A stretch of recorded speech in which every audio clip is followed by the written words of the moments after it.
Operation 85. Who heads up Operation 85? The national program called Operation 85 helps link families to crew members killed. Joining me now, Kevin Kline. Operation 85. So, Kevin, you are not a professional genealogist. You're not a historian. You're a husband. You're a father. You're a small businessman. You're also a musician. I found that interesting. You tickled the ivories at a Trump property once, which I kind of like. And now, here's the host of the Sam Table, Kevin Kline.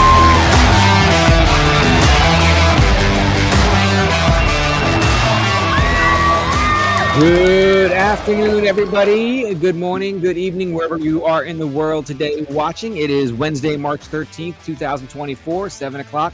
My name is Kevin Kline. I am the Executive Director of Operation 85. I am a family member related to a USS Arizona crew member killed December 7th, 1941, and is still missing. And I am host of the Sand Table. What is the Sand Table? Well, it's our opportunity and our platform to get more and more information out about the USS Arizona, about the good things that Operation 85 is doing, and all that great stuff that goes along with it. And this has been a lot of fun to do.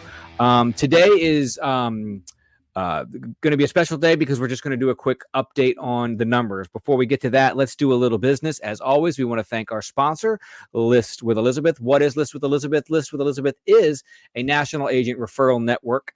If you are looking to buy or sell a residential home anywhere in the USS, in the USA, you can give Elizabeth a call. You know, a lot of these websites, most people don't know this, but a lot of these websites that you go on, like Zillow or Realtor.com, when you click on that information to buy or sell a home and you give them that they actually sell that back to the real estate agent. Not many people know that. Sometimes hundreds or thousands of dollars just to get your name and number. List with Elizabeth does not sell your information. She will connect you with a real estate agent anywhere in the USS, in the USA. I keep saying USS because of USS Arizona. Sorry about that.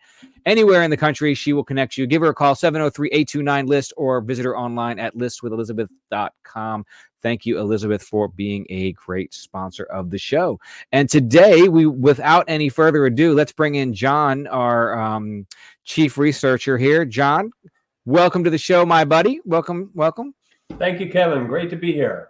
Today, we're going to talk about numbers, and we're going to kind of talk about some milestones that we hit before. But before we do that, one of the other reasons I wanted to make it a quick show is here in Washington, D.C., it is 75 degrees. It is sunny outside. The cherry blossoms downtown are blossoming. They're actually blossoming early this year. Let me show you this. A buddy of mine took this just yesterday. So you know what it means when we get an early blossom around here in D.C., John? The groundhog did not see its shadow. Oh, wait. I think if it sees its shadow, doesn't it mean an early spring, or is it the opposite? I'm not a resident expert on groundhogs, so I'm not sure, but I'll take your word for it. I think the groundhog was right, though, whether he saw a shadow or not, I have no clue, but I know whatever it was, it predicted an early spring, and I think we got it. But the great thing about an early cherry blossom peak is what basically is happening is when you're a local here, you can get down to the tidal basin downtown and see all of the cherry blossoms down there without the hectic, chaotic ness that happens when the tourists come in town and all the events that are happening. A lot of times we don't go down there. My family don't go down there because it's just so crazy down there and so much traffic.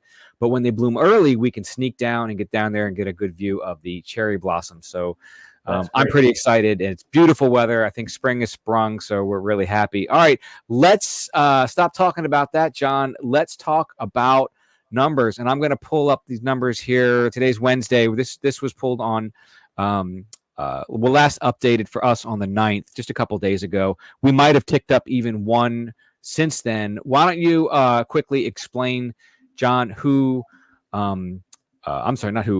what these numbers are and what they mean, and really the two big milestones we've hit in the last few months. Sure. Well, let's start with the number 643. That represents 60% of those who are missing and unaccounted for from the USS Arizona. And that's the threshold number that the Navy and Marine Corps have given us that we have to meet in order for them to consider disinterring those 85 graves, which are located up in the Punch Bowl in Pearl Harbor. We reached the milestone. I couldn't wait for this, and it happened. Combined numbers of Navy and Marines that they acknowledge they have FRS samples, family reference samples on file, are 304. So we've reached the milestone of the 300 number. Finally, it only represents 47% of our goal, but we're moving in the right direction. Mm-hmm. If you look again at where we are and what we've provided to the Navy, we've actually had now this morning in excess of 800 family members who have connected. We have connected with the Navy and the Marine Corps. So numbers are a little different than what they've got, but that's great. 800 is our new number. And we've actually submitted to them 413 family represented samples. So that's not individual samples. Those are actual family members. So if you took that 100% into account of what we believe we've reached, that's 413 of the 643 or 64%. I keep telling you on our phone calls, I can't wait to get to 2/3. That's my next big goal. Right. And, we always tout our numbers, our project numbers, and how we're following what we're doing are the three at the bottom. The three at the top are really the official numbers. I mean, yes. That is, when that red 304 becomes 643, that is when officially we've met at least the Department of Defense's threshold requirement of 60% of the crew fully represented by DNA with family members. So 643 crew members is what we need. And so our 413, why is there such a big gap between the 304 and the 413?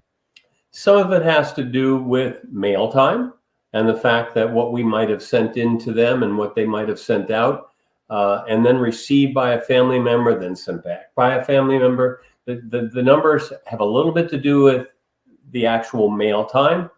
They have to do with the fact that we have, unfortunately, family members who receive DNA kits and leave them on their coffee table and don't get a chance to get them back to us. That requires us to do a little bit of follow-up, which we consistently do. Mm-hmm. But the difference is what we know we've submitted to them, and they know what they have received. And it could be a little bit on the Navy's part as well, but mostly I would say it's family members who have not quite kept in tune with the urgency that we feel. They might not necessarily feel at this point, but we know they're going to get there because they're as excited as we are. I've noticed a little bit more excitement the last 2 months from family members. I think that has a lot to do also with kind of the new efficient way that the Navy is working with us and getting these kits out to family members. There's really not a lot of lag time as there used to be. It used to be weeks before they would get the letter, and it just wasn't as exciting because you get on the phone with these family members, and I sometimes will get on these phone with the family members, and we tell the story, we tell what's happening, we talk about what we're doing, and the sense of patriotism and excitement is there, and the families are excited. And then at the beginning, especially when I was on my own without you guys, there would be a huge lag time by the time I could get the Navy to respond and send the kits in and and there was a different process. It was sending a snail mail letter requiring something to be signed, then they get it, and it was just so we have completely eliminated that over several meetings and begging phone calls and emails, but we've been able to eliminate a lot of that latency or that problem with efficiency. And I don't know about you, but I think I've noticed a lot more excitement in family members, and kits are getting back way quicker. Well, there's no question. As a matter of fact, I had a call with one of our family members this past week, and I was following up to see if I could get additional family members to send responses to us. And I no sooner got on the call. Now, I had sent the sheet to you to email to you. You had emailed it to the Navy, and the individual on the phone, who happened to have been a nephew, said to me, "I already got a call from the Navy, literally the same day that it was submitted to you." So Let me give you some samples of numbers, because the Navy shared these with us, and this is exciting information and really says a lot to the process. Okay. 90% of all the FRS letters that the Navy has had have come through Operation 85. 90% of them. Wow. 300 phone calls have been made by the Navy since we started the new process. 283 of them, or 94% of them, come from Operation 85. So they're not initiated by the Navy or some other source. 94% of them initiated by Operation 85. Of the DNA kits that were sent out, PS 619 DNA kits sent out by the Navy, 576 of them, or 93%, come from Operation 85. So everything in the 90s. If it was a report card, you'd love to bring it home to mom and dad. But, and that's understandable. Obviously, I mean, we're the only one working the project. The Navy, and the Department of Defense still considers the USS Arizona as a non-working priority. However, they can't turn away a family member that's requesting to put in their DNA. So luckily, they have agreed to work with us to make sure that, they've agreed to work with us so that the information that we are forwarding to the Navy, which is the family members' information, and we do forward the relationship too, so they have an understanding that it is the correct type of DNA. They've been able to really kind of just pick up the efficiency of it. But the point is, I even think the ones that have come through the Navy that went directly to the Navy, really, even if you don't want to say that there are effort or not, I mean, had we not been doing this, we're doing a lot of promotion. I mean, we've got a podcast every week. We're in the press. We're doing all kinds of videos. We're always looking for new ways to partner with people to get our story out.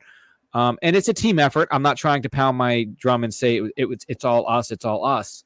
But clearly, that number is the result of just the hard work that me and you and Melindy and Danny and all the other volunteers and all the people that are just helping us get the word out. A lot of family members are sharing this show, sharing the website, sharing information, sharing Facebook posts, and they're helping kind of get the word out as well. So it's certainly a team effort. And I'm happy to hear that our report card is in the 90s.